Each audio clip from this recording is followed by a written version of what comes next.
chemin de Jéricho, un homme portait son fardeau. Les brigands l'ont dépouillé, l'ont battu, l'ont déchiré.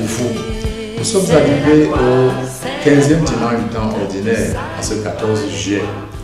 Dans le diocèse de Bala, nous fêtons la fête de Notre-Dame du Mont-Carmel, qui normalement tombe le 16, mais comme c'est en semaine. Alors bonne fête à tous ceux qui sont du diocèse de Bala, originaires ou amis, à tous ceux qui y travaillent. Le texte de ce 15e dimanche du temps ordinaire nous ramène à quelque chose de fondamental, la relation avec l'autre. Un scribe, comme nous le lisons, pose cette question à Jésus. Maître, que dois-je faire pour avoir part à la vie éternelle? Jésus répond, qu'est-ce que la loi dit? L'autre répond, tu aimeras le Seigneur ton Dieu de tout ton cœur, de toute ton âme, de toutes tes forces et de toute ton intelligence, et ton prochain comme toi-même. Et Jésus répond, tu as répondu correctement, fais ainsi et tu vivras. Mais pour nous donner une orientation claire, Saint-Luc nous fait entreprendre un cheminement grâce à la question que le scribe pose à Jésus. Et qui est donc mon prochain?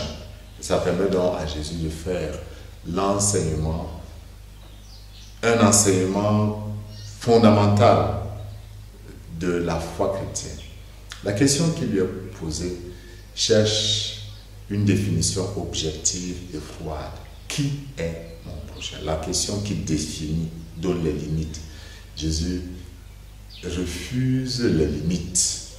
Il raconte cette histoire, cette parabole de l'homme qui était tombé entre les mains des brigands et qui n'avait pas été secouru ni par le lévite, ni par le prêtre, mais plutôt par un samaritain, ceux qui n'étaient pas considérés comme des religieux. Et Jésus montre que c'est lui qui a été le prochain de l'homme qui était dans le besoin. La réponse de Jésus, en réalité, quitte le domaine de la définition froide, mais nous amène plutôt à un autre chemin. Jésus propose un chemin. Je dois devenir le prochain de qui est dans le besoin.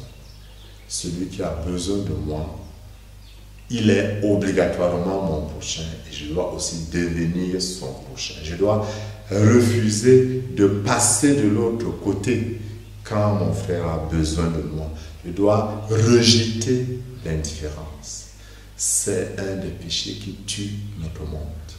L'indifférence. Le péché de l'omission. Ne pas savoir prendre soin de l'autre. Rester froid. Rester fermé au cri du pauvre, à la misère de l'autre. C'est ce qui se passe dans notre société, où une petite poignée se permet de se réjouir des biens alors que la majeure partie crie. Et nous fermons les yeux pour ne pas entendre leurs cris, pour ne pas voir leurs besoins. Alors Jésus nous demande de nous mettre en route, que nous devons, comme la prière d'introduction va nous dire, rejeter ce qui est indigne du nom du chrétien. Parce qu'un chrétien, c'est celui qui est disciple du Christ, c'est celui qui marche à la suite du Christ. Mais qui est le Christ? La deuxième lecture nous le dit très bien, qui est de la lettre de Saint Paul aux Colossiens. Christ Jésus est l'image du Dieu invisible, le premier-né avant toute créature. C'est lui qui nous a réconciliés à Dieu par le don de son sang. C'est la fin de cette lettre. Car Dieu a jugé bon qu'habite en lui toute plénitude et que tout par le Christ lui soit enfin réconcilié, faisant la paix par le sang de sa croix, la paix pour tous les êtres sur la terre et dans le ciel.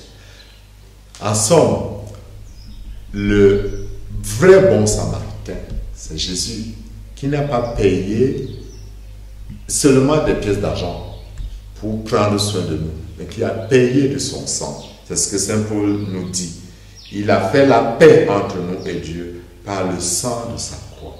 Alors nous voulons imiter le Christ, devons payer aussi dans notre donation en nous mettant au service les uns les autres, parce qu'au cœur, n'est-ce pas, de l'annonce du royaume des cieux, il y a ce désir que Jésus a, que nous devenions, comme nous allons le découvrir dimanche prochain, ceux qui se mettent aussi au service des autres, ceux qui écoutent la voix de Dieu, ceux qui écoutent les commandements de Dieu, comme le dit le Deutéronome, ceux qui veulent observer les commandements de Dieu, ceux qui veulent marcher à la suite de la loi de Dieu pour en être imprégnés, pour vivre de la puissance de Dieu, feront tout pour ne pas rester indifférents au cri de l'orphelin, au cri de celui qui demande le travail, au cri de l'usager qui vient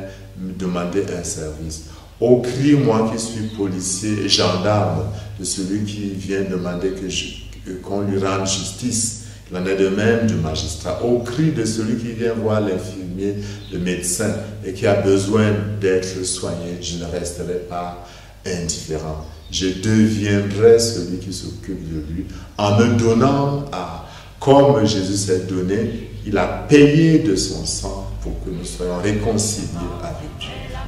Puisse le Seigneur nous donner en ce jour la grâce de nous ouvrir aux besoins de l'autre, la grâce d'entreprendre ce chemin pour devenir le prochain de l'autre, et qui nous bénisse au nom du Père et du Fils et du Saint-Esprit. Arriva le Samaritain avec de l'huile, avec du vin, qui prit le temps de soigner toutes les plaies du blessé. C'est la loi, ne te salis pas les doigts, laisse-le sans remords, il est déjà presque mort, mais l'amour est passé, aussitôt s'est arrêté, mais l'amour est passé sous les traits d'un étranger.